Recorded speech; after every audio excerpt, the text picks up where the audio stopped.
That doesn't mean that every wild notion you come up with is going to be genius, but if there is something that you feel is good, something you want to do, something that means something to you, try to do it, because I think you can only do your best work if you're doing what you want to do. I was told to say an anecdote. Anecdotes are easy. So I thought to myself, what kind of anecdote can I tell these people who really have more important things to do? And I figured I'm going to tell you how Spiderman came into being. It's a true story, although sometimes it's hard even for me to believe it. But we had already done the Fantastic Four and I think maybe the X-Men, I can't remember the order, but my publisher came to me and he said, Stan, I want you to come up with another superhero. So I said, okay, and I went home, and when my publisher said do something, I'd better do it because I wanted to keep my job. I thought, what can I come up with now? And the most important thing in a superhero at first is the superpower. Once you get that, everything else comes along. So I thought, what power will I give a new guy? And I saw a fly crawling on the wall. And I said, hey, if I could get a superhero that could stick to walls and crawl on them, man, that would be cool. So I thought that was good. Now I needed a name. So I said, well, let's see, Fly Man, Mosquito Man. I got down to Spiderman. Spider-Man. It just sounded dramatic. So, okay, I had my hero, I had his power, his name, and then I figured just for fun, I'm going to give him personal problems, because except for you people who are that your lives are perfect, but most other people have personal problems. And then I thought I'd make him a teenager, because there were no teenage superheroes that I knew of at the time. So armed with all that wonderful material, those great ideas, I ran into my publisher's office and I told him. This was my reaction, the reaction he gave me.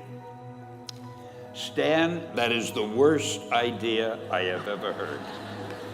First of all, and he started to give me his, because he's a very logical man, very intellectual. First of all, people hate spiders, so you can't call a hero Spider-Man.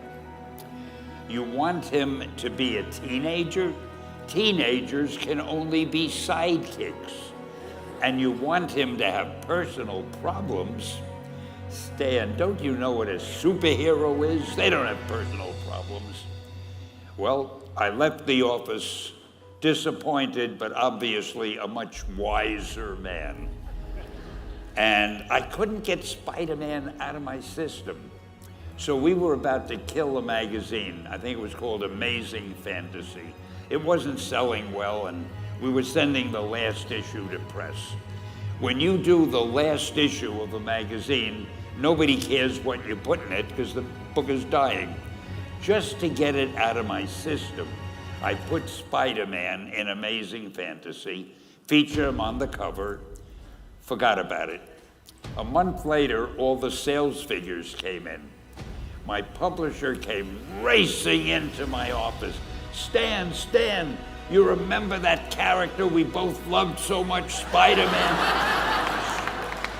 He said, let's do him as a series. Now, why am I telling you this? Besides the fact that I have to kill a little time. If you have an idea that you genuinely think is good, don't let some idiot talk you out of it.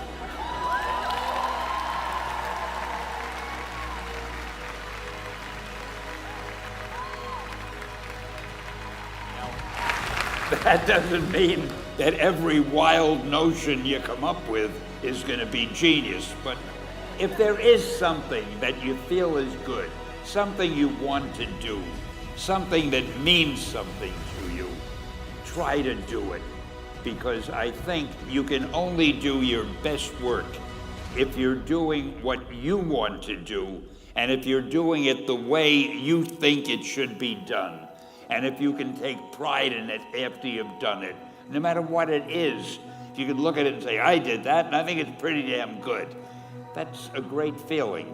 So don't let idiots talk you out of something that you think is good.